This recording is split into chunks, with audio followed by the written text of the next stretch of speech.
¿Qué tal? ¿Cómo están? Un capítulo más, capítulo especial dedicado a una consola de bolsillo que cambió completamente las reglas del juego.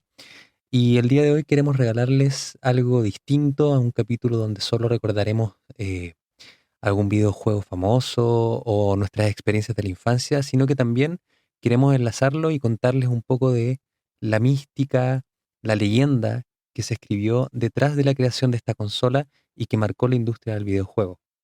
Por eso, los queremos invitar a que recordemos algunos sonidos del pasado y no podríamos partir este capítulo sin escuchar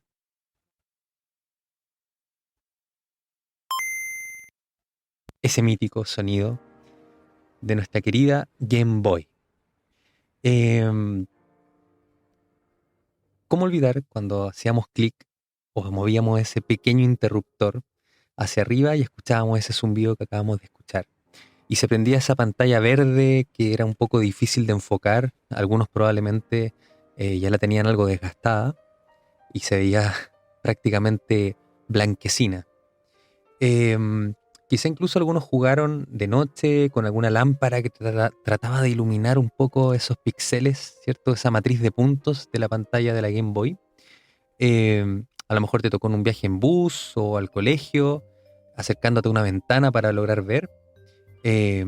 O quizás solamente pudiste probarla en la casa de algún amigo, como fue mi caso, porque no tuve la oportunidad de jugarla, pero cada vez que podía, jugaba en la casa de mis amigos.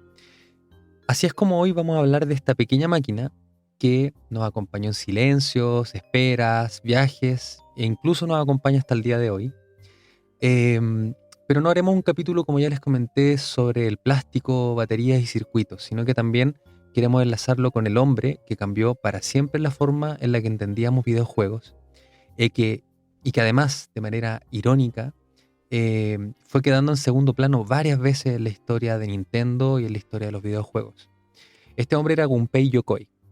Y hoy les quiero contar esta historia entrelazada entre la Game Boy y los orígenes, estos orígenes humildes, la filosofía extraña pero brillante, el nacimiento de una consola portátil con juegos icónicos, obsesiones técnicas, muchos fracasos y un trágico final a esta historia, muy al estilo japonés. Vamos a imaginar ahora a ese niño japonés en los años 40, nacido en Kioto en 1941, en plena Segunda Guerra Mundial.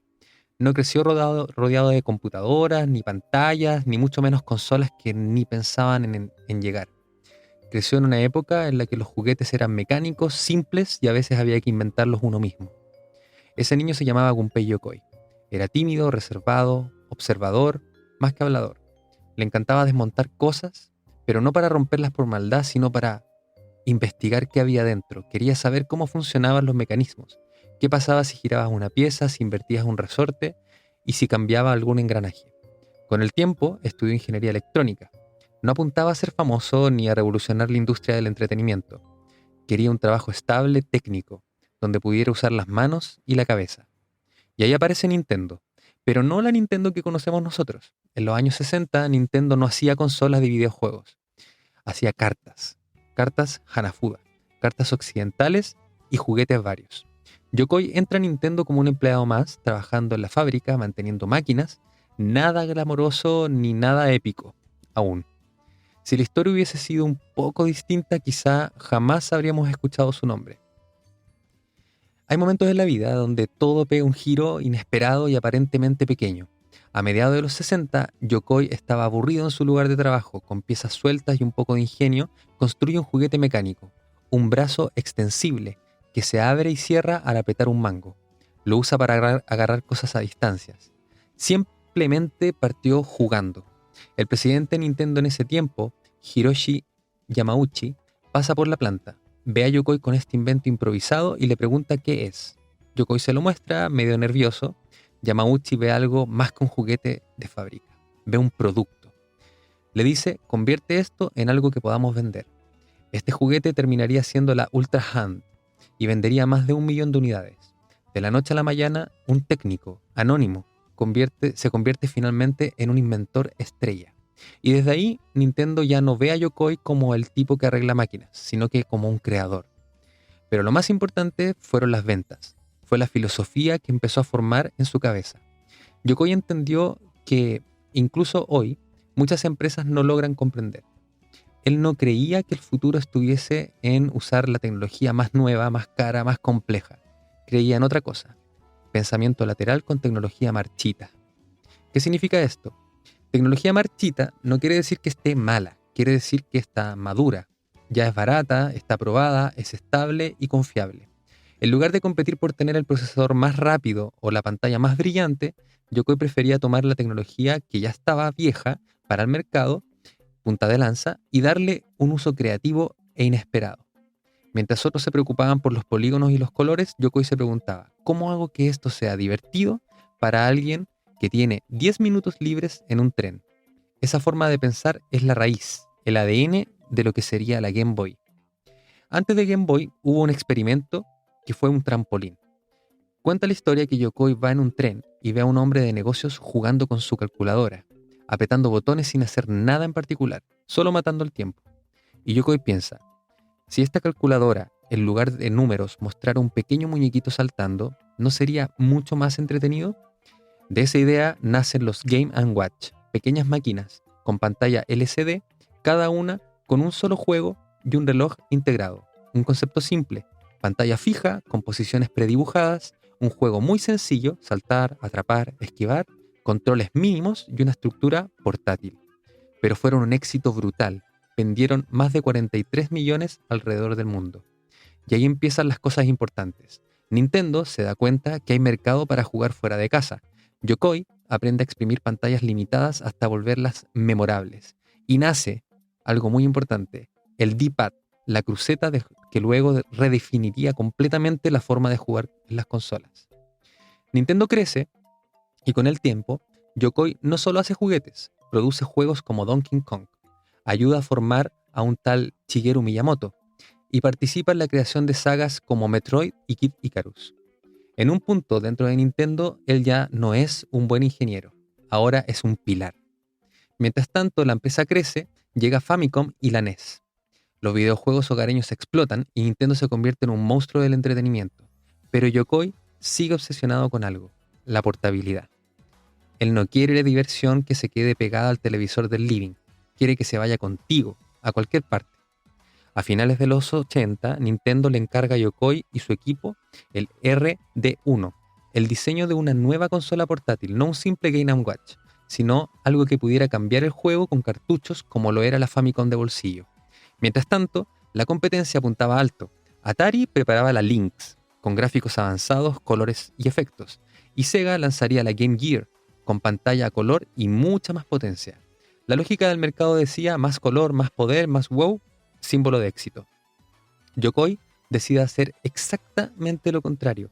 La Game Boy original, el modelo DMG-01, tendría una CPU de 8 bits, un Sharp LR35902 que corría a 4,19 MHz, 8 KB de RAM y 8 KB de VRAM. La pantalla LCD de matriz de puntos de 2,6 pulgadas. Sonido con solo 4 canales, monoparlante, pero estéreo a través de audífonos. Y ocupaba 4 pilas AA que lo hacían durar alrededor de 10 y 15 horas. La carcasa era gris, robusta, fácil de sostener y difícil de romper. No había color, no había iluminación y no había specs de revista. Pero había algo mucho más importante: la consola era barata de fabricar, resistente, y podría jugar durante horas y horas sin matar las pilas. Yokoi estaba haciendo lo mejor que sabía hacer: jugar con tecnología madura para ganar el terreno donde los demás ni siquiera habían mirado: la duración, la portabilidad real y la asequibilidad. El 21 de abril de 1989, la Game Boy sale a la venta en Japón. Se agotan las primeras 300.000 unidades en solo 2 semanas. El 31 de julio de 1989 llega a Norteamérica. En Estados Unidos vende 40.000 unidades en solo un día, y al poco tiempo va llegando al millón de consolas vendidas. Y ojo, que en esa época aún no pensábamos en hablar de Pokémon. No había explotado esa bomba aún. Lo único que tenían era Tetris. Tetris fue creado en la Unión Soviética por Alexei Pajitnov. Un juego de bloques cayendo, simple de escribir, imposible de soltar. Nintendo luchó por conseguir los derechos portátiles y lo consiguió. Deciden incluir Tetris con la Game Boy en muchos mercados, en lugar del Mario de turno. Y ahí ocurre la magia. Tetris no era un juego solo para niños. Lo podía entender alguien de 8 años, pero también alguien de 40 y de 60. No necesitaba saber inglés, no necesitaba ser gamer.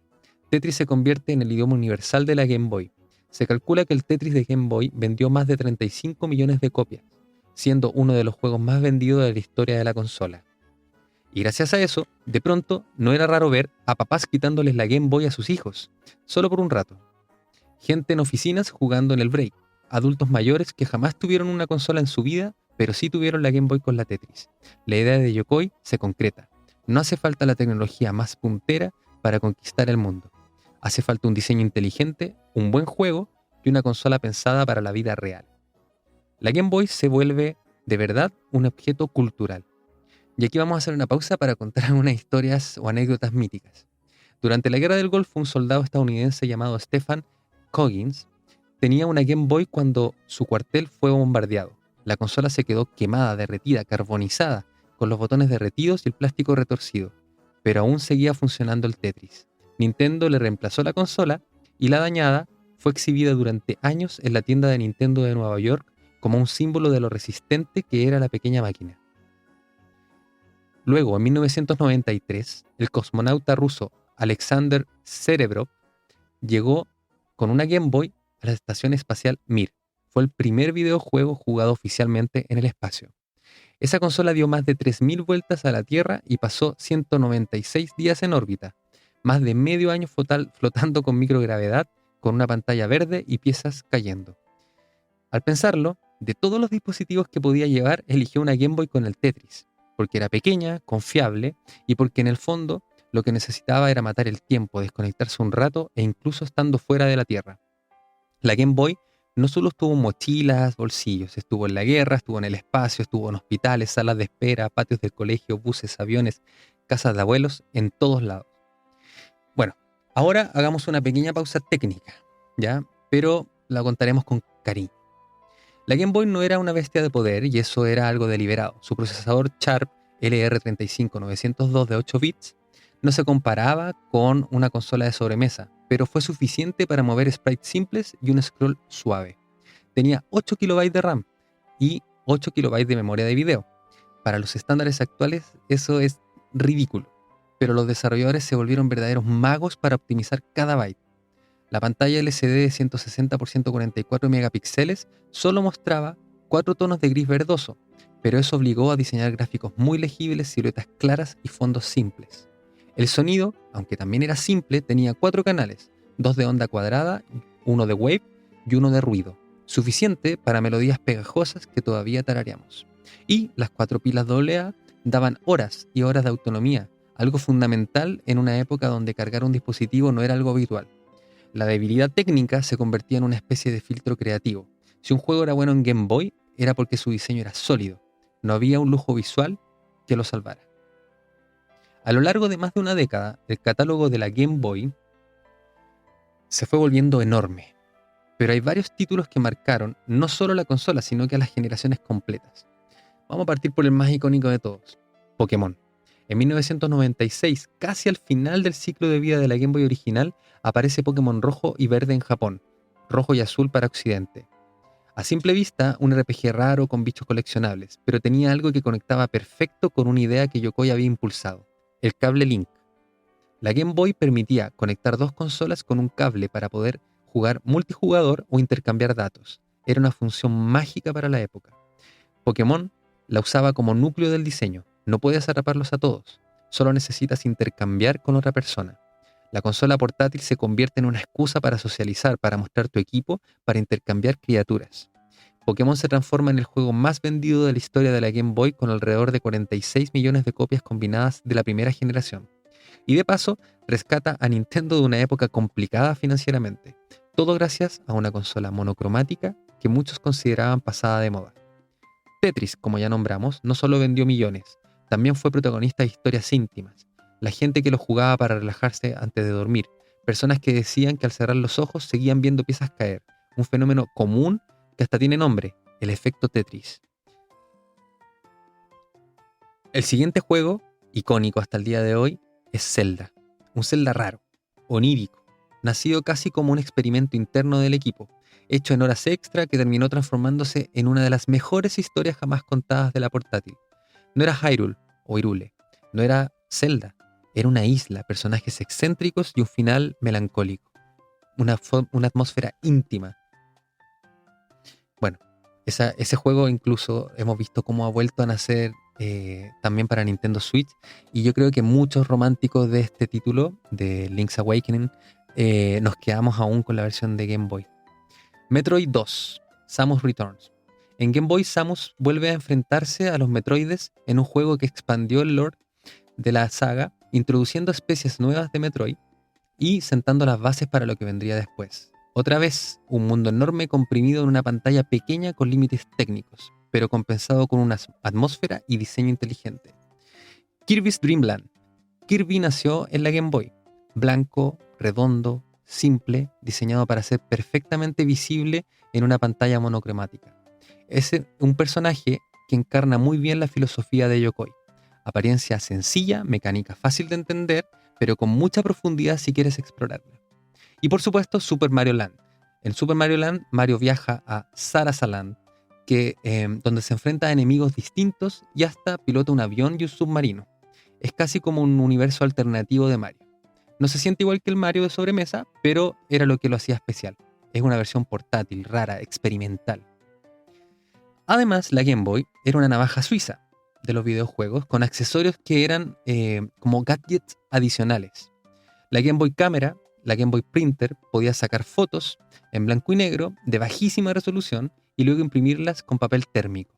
La Pocket Sonar, un accesorio creado por Bandai que usaba sonar para localizar peces hasta 20 metros de profundidad y mostrarlos en la Game Boy. Era literalmente una consola de pesca. Máquina de coser conectada a la Game Boy. Algunos modelos permitían usar la consola como interfaz para elegir patrones de costura. Lectores de código de barras, cables, luces y lupas, por nombrar algunos. Luego, con el paso de los años, Nintendo siguió refinando el concepto Game Boy y sacó en 1996 la Game Boy Pocket, más pequeña, más liviana y con una pantalla más nítida. También la Game Boy Light, que por fin le daba luz y retroiluminación a la consola, la cual salió lamentablemente solamente en Japón y muy pocas unidades. Y la Game Boy Color, que no solamente añadió color, sino que también le agregó memoria, un procesador ligeramente más rápido, pero mantenía la compatibilidad completa con el catálogo de la Game Boy original. Sumadas, la Game Boy Color vendieron más de 118 millones de unidades alrededor del mundo. Fue por mucho la consola más vendida de la historia en su momento. Y todo eso nació de una pantalla verde y un diseño que muchos consideraban mediocre.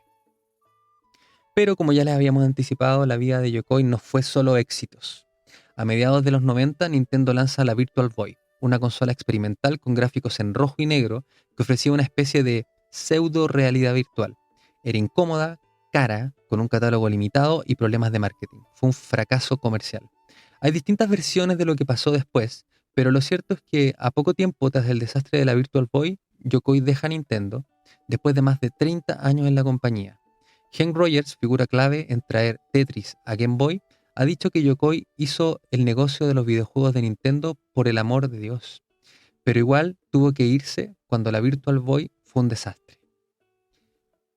Nintendo oficialmente sostiene que su salida ya estaba planificada y que no fue un castigo, pero en la cultura corporativa japonesa es muy común que alguien asuma la responsabilidad de un fracaso, y muchos sienten que Yokoi fue el chivo expiatorio por el fracaso de la Virtual Boy. Hay que imaginar haber creado la Ultra Hand, la Game Boy Watch, o la Game Watch, perdón, el D-Pad, la Game Boy, y haber producido sagas tan icónicas como Metroid, y que la historia interna se ensucie por un experimento fallido. Yokoi, sin embargo, no habló mal de Nintendo, se fue en silencio y con una mezcla de orgullo y dolor. Bueno, aquí la historia de la Virtual Boy es conocida por varios de los que seguramente escuchan este podcast. La idea de Yokoi nunca fue hacer una consola de pseudo sobremesa como resultó finalmente la Virtual Boy. Sí es verdad que muy fiel a su estilo, la Virtual Boy nació como un concepto económico de producir, aprovechando tecnologías que habían conocido de esta pseudo realidad virtual o experimento 3D que se daba con estas luces rojas, ¿cierto? Este tinte rojo en la pantalla. Y la verdad es que fue las mismas áreas de marketing de Nintendo los que destruyeron esta consola desde el inicio. Estaba destinada a fracasar.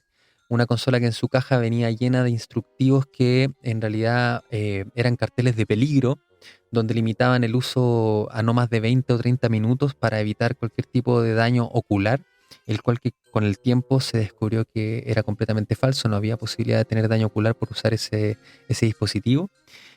Además, lo obligaron a hacerla de sobremesa con esta estructura que se montaba en una mesa, que era tremendamente incómoda y que hacía que las personas tuviesen que agacharse para poder usarla, cuando el concepto original era un casco de realidad virtual y que pudiese usarse quizá no de pie, pero sí sentado o acostado en una cama. Esto y otras decisiones más que probablemente estudiaremos en un capítulo especial dedicado a Virtual Boy fue lo que llevó a esta consola al fracaso definitivo. Pero bueno, después de salir de Nintendo, Yokoi funda Koto Laboratories y se asocia con Bandai para crear una nueva consola portátil que se llamaría WonderSwan. La WonderSwan seguía, por supuesto, la misma filosofía.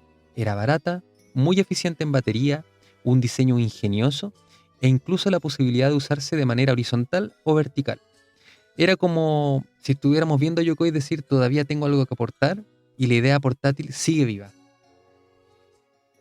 Lamentablemente, el 4 de octubre de 1997, Yokoi iba en un auto por la autopista de Hokuriku junto a su colega Etsuo Kiso. El vehículo choca por detrás de un camión, salen del auto para inspeccionar los daños y ver qué pasaba con los que conducían el otro vehículo, y lo que parecía un accidente menor se transformó en un accidente terrible. Yokoi es atropellado mientras se encontraba fuera del vehículo y sufre heridas graves. Fue llevado al hospital y muere a las pocas horas a los 56 años de edad. Un hombre que ayudó a millones a escapar un rato del mundo real a través de un juego, muere en un accidente completamente mundano y casi con muy mala fortuna, tratando incluso de hacer una buena obra al ayudar a las personas del otro vehículo. Su tumba, diseñada con participación de Miyamoto, recuerda varios de sus logros, desde la Ultra Han hasta la Game Boy. Él nunca llegó a ver el lanzamiento de su consola WonderSwan, la cual fue lanzada en 1999. El legado. Em, para mí es importante llevarlos a pensar en la relación que muchos de los que están escuchando hemos tenido con la Game Boy. Quizás muchos no nos tocó conocer la Game Boy original o la conocimos en la casa de amigos, pero sí quizás usaste la Game Boy Color o incluso la Game Boy Advance o la Nintendo DS o la Nintendo Switch, y te puedo seguir nombrando más consolas. Em, pero la verdad es que el recuerdo que hay al ver una de estas consolas, sobre todo las primeras, es esa pantalla encenderse, em, esa canción pegajosa de los juegos que tenían con apenas 4 canales, em, cuando estabas a punto de llegar a un jefe final y las baterías se empezaban a agotar. em, Esos recuerdos son míticos, porque la Game Boy finalmente no fue solo una consola. Fue para muchas personas la primera vez en un juego, la primera vez que sintieron que algo era de él, propio. Sobre todo las personas que tenían hermanos, quizá la Game Boy era tuya, era algo personal, lo llevabas en el bolsillo, lo llevabas en la mochila, lo llevabas a tus viajes. Lo jugabas antes de dormir, no tenías que ir a la sala o al televisor de la sala o al televisor, digamos, que hubiese en tu casa, sino que lo podías llevar a tu pieza. Y detrás de todo esto estaba la mente de este hombre que creía que no hacía falta estar a la punta de la tecnología para ser revolucionario. Hoy, cuando vemos consolas con gráficos fotorrealistas, servicio de la nube, la Game Boy parece algo demasiado primitivo. Pero ese juguete primitivo vendió más de 118 millones de unidades, definió el concepto portátil, que sigue hasta hoy, y demostró que el diseño inteligente supera la potencia bruta. Yokoi nos dejó, sin buscarlo, varias lecciones que queremos nosotros recapitular en este episodio especial. No siempre lo más nuevo es lo mejor. A veces lo que ya existe puede transformarse en algo genial si se mira desde otro ángulo. La diversión es más importante que la potencia. La gente no recuerda cuántos megahertz tenía la Game Boy, pero sí recuerda cómo se sentía jugarla. Los fracasos no borran los logros. El fracaso de la Virtual Boy no borra la Game Boy y, por supuesto, no borra el legado de Gunpei Yokoi. La sencillez puede ser profundamente humana. Una pantalla verde, 4 botones, 4 pilas AA, y aún así emitir emociones complejas, recuerdos, historias y vínculos. Y quiero cerrar con ese recuerdo. Estamos en nuestra pieza, en el bus, en la casa de alguien quizá. Tienen una Game Boy en las manos, la pantalla verde que llega, no se ilumina, ¿cierto? Tengo que buscar un foco para poder iluminarla. Pero voy a jugar Pokémon, Tetris, Mario, Kirby o quizá uno de los cientos de títulos de Game Boy que era tu favorito. Tal vez nos quedábamos atascados en un nivel imposible, a lo mejor solamente nos quedábamos pegados incluso escuchando la música. En algún momento, como pasa con todo, la tuvimos que apagar, las pilas se acabaron y quizás esa Game Boy terminó guardada en una caja, en un cajón, en un closet, terminó amarillenta, con rayas en la pantalla. A lo mejor la encuentras ahora y te das cuenta que está llena de stickers, irreconocible. Pero estoy seguro que si la vuelves a encender y pones un cartucho, va a correr la intro y se va a activar ese recuerdo. Este es un pequeño respiro de nostalgia que nos quisimos dar. Quisiera poner más música de Game Boy para darle un poco más de atmósfera. Em, pero lo importante acá es que estamos además recordando a esta persona que nunca quiso ser protagonista, su nombre quizá no era muy conocido para los que escuchan este capítulo, pero estoy seguro que la próxima vez que veamos una portátil, sobre todo de Nintendo, juguemos algo en el celular o disfrutemos juegos simples pero adictivos, podremos recordar a este ingeniero japonés que un día, aburrido en una fábrica, hizo un brazo extensible para agarrar cosas y, pensando de manera lateral, buscó en una tecnología marchita una forma de cambiar el mundo. La Game Boy se puede quedar sin pilas, pero el legado de Yokoi sigue encendido en cada recuerdo, en cada cartucho que soplábamos, en cada pantalla verde que alguna vez se iluminó en nuestra infancia. Este es un agradecimiento al legado de un grande, Gunpei Yokoi, el creador de la Game Boy, y que quizá muchos, insisto, no conocíamos su historia, no conocíamos todo lo que logró con muy poco. Em, Espero que les haya gustado este capítulo especial, distinto. Esperamos hacer más capítulos como este, donde tratemos de rescatar el legado de personas que están detrás de esas consolas. eh, Porque esas consolas para muchos son más que solamente una colección, son más que solamente estar a la punta de la tecnología, teniendo lo último, ¿cierto? El FOMO. Sino que para muchos significa más, ¿ya? Son recuerdos, son historias, son amigos. eh, Incluso, gracias a eso, nace una idea de hacer un podcast, como en nuestro caso. Y por eso creo que es importante poner en valor también esas personas que están detrás de estas creaciones. Además, estoy seguro que en los tiempos que vivimos, y lo hemos citado en varios capítulos, eh, además se va perdiendo este amor por sacar el máximo partido a lo que está disponible, hacer proyectos apasionados, proyectos que trasciendan y que no se limiten necesariamente por presupuesto o por recursos o porque un par de personas tenían un proyecto y se rindieron y lo dejaron botado. Este es un claro ejemplo de eso, de no rendirse, de volver a intentarlo, de ir y avanzar en un proyecto independiente de que todos te tilden de anticuado o que vas a fracasar, porque ya sabes que en el mercado está saliendo algo mucho mejor que lo tuyo, al menos tecnológicamente, y así de todo lograr derrotarlo. Yo creo que eso además es la esencia de lo que es Nintendo hoy. La Nintendo Switch, la Switch 1, la Switch 2, nos demuestra eso. Apostar por una tecnología quizá anterior, pero segura, más económica y sacarle el máximo provecho posible. Cosas que no pueden necesariamente contar todas las empresas de la industria, que con presupuestos impresionantes, máquinas tremendamente poderosas, quizá nos dejan este legado o estas leyendas, ¿cierto?, que podamos describir. Pero las vamos a buscar historias de otras consolas, de otras empresas también, para conocer un poco más de lo que hay detrás. Espero que les interese, espero que les haya gustado este capítulo. Si les gustó, déjennos sus comentarios en redes sociales, también aquí en los comentarios donde nos estés escuchando, en la plataforma que nos estés escuchando. Y será, bueno, hasta otro capítulo, quizá más breve, quizá más específico, pero hoy queríamos dedicarle 30 minutos específicamente a esta historia, la historia de la Game Boy y la historia de su creador, Gunpei Yokoi. Será hasta la próxima, que estén muy bien.